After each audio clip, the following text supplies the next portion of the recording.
Georgette Philippart. César Vallejo, el poeta más grande del Perú. César Abraham Vallejo Mendoza nació el 16 de marzo de 1892 en Santiago de Chuco, un pueblo al norte del Perú, y falleció el 15 de abril de 1938 en París. Fue el menor de 11 hermanos, proveniente de una familia modesta. Sus padres, don Francisco de Paula Vallejo Benítez y María de los Santos Mendoza. Vallejo realiza su secundaria en el Colegio San Nicolás de Huamachuco, donde empieza a manifestar su curiosidad por la literatura. Terminando, se inscribe en la Universidad de Trujillo, en la Facultad de Letras y en la Universidad de San Marcos en la Facultad de Medicina, pero tuvo que abandonarlos por falta de dinero, entrando a trabajar en la Hacienda Azucarera Roma.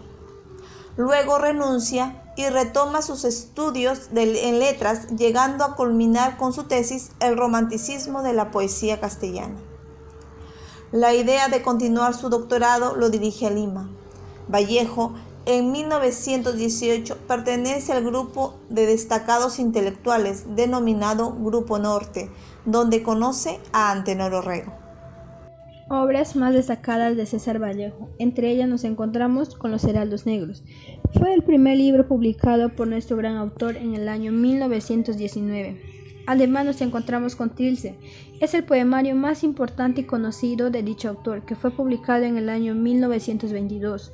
Por otro lado se encuentra Poemas Humanos, que fue publicado después de su muerte en 1939. Y recopila una serie de poemas escritos entre 1931 y 1937. Y por último, y no menos importante, Pacoyunque, que fue publicado en 1951. Este es un cuento escrito con el objetivo de realizar una denuncia social. Georgette y Vallejo. Un amor que nació en el silencio desde la ventana de un hotel, que no era aceptado por parte de la madre de Georgette y que no fue hasta la muerte de esta que contraen matrimonio civil después de 6 años de convivencia en París el año 1934. Georgette recibe una herencia y con ello apoya a Vallejo económicamente. Vallejo llega a escribir algunos versos pregonando el amor que sentía por su esposa. Unos de ellos son Palmas y guitarra, poemas para ser leído y cantado.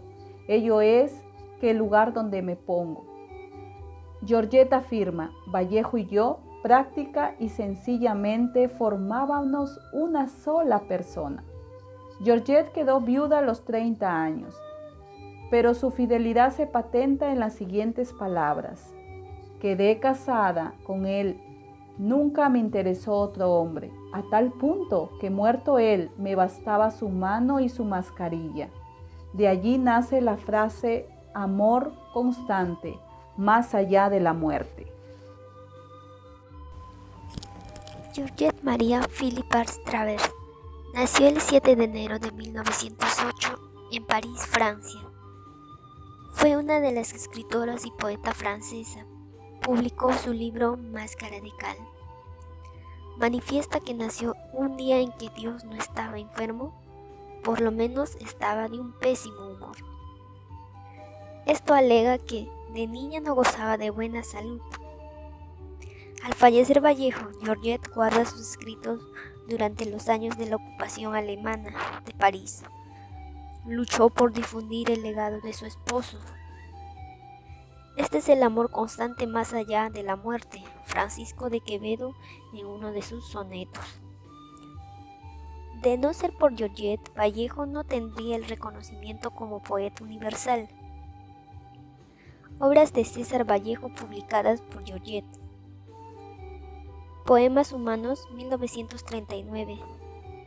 Novelas y cuentos completos, 1967. Obras poéticas, 1968. El arte y la revolución, 1973. Contra el secreto profesional, 1973.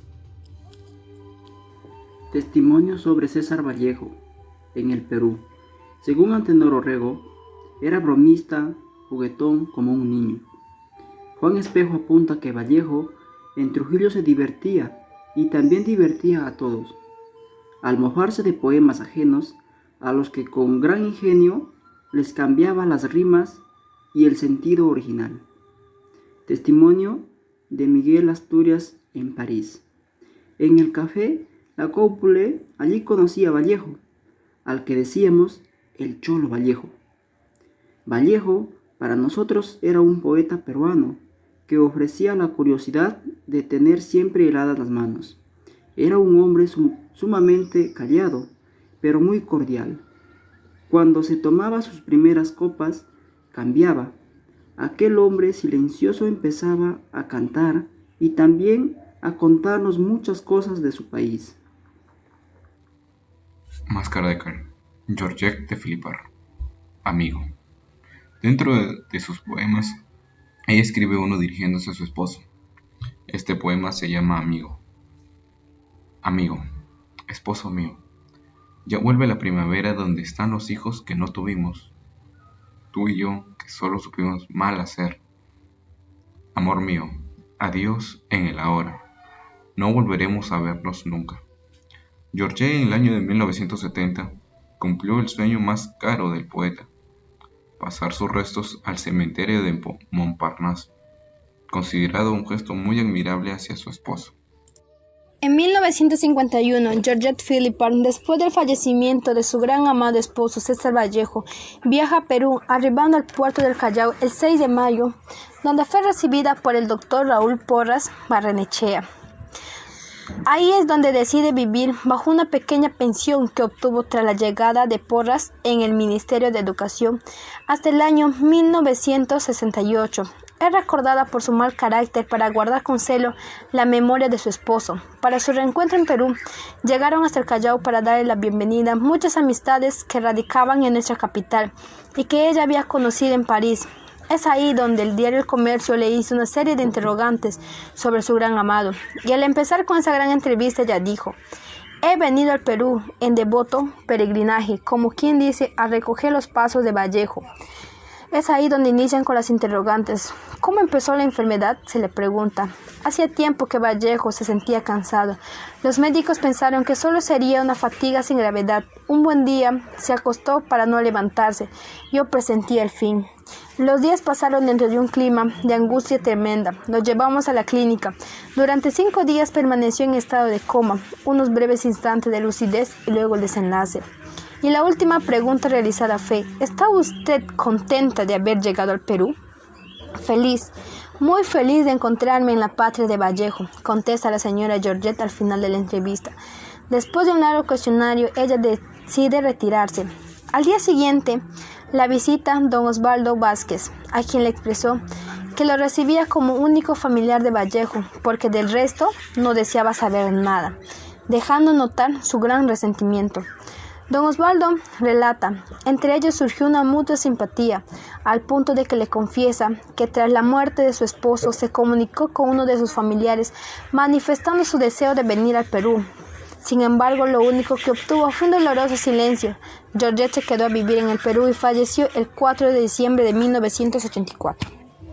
En 1952 viaja a Santiago de Chuco acompañado de don Osvaldo por su deseo de conocer Trujillo, la hacienda Roma y especialmente la casa donde había nacido su esposo.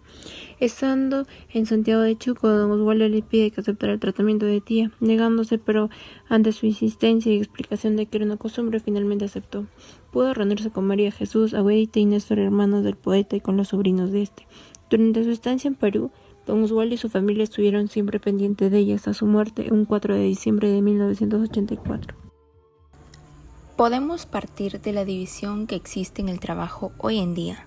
La mujer se ha convertido en el eje principal de una sociedad, pues ha empezado a desempeñar cargos que antes era imposible y que solo el hombre era partícipe. Este giro no solo es en la parte laboral, sino también en el ámbito familiar, siendo el soporte emocional y logrando ser el sostén de un hogar. La mujer en la actualidad es un ejemplo de inteligencia y fortaleza, lo que se ve reflejado en la capacidad de superar las adversidades. Quisiera destacar en la figura de Georgette algunos de los roles trascendentes de la mujer. En principio, como esposa y compañera. Luego, como editora y defensora de la vida y obra del poeta. Y finalmente, como escritora y poetista.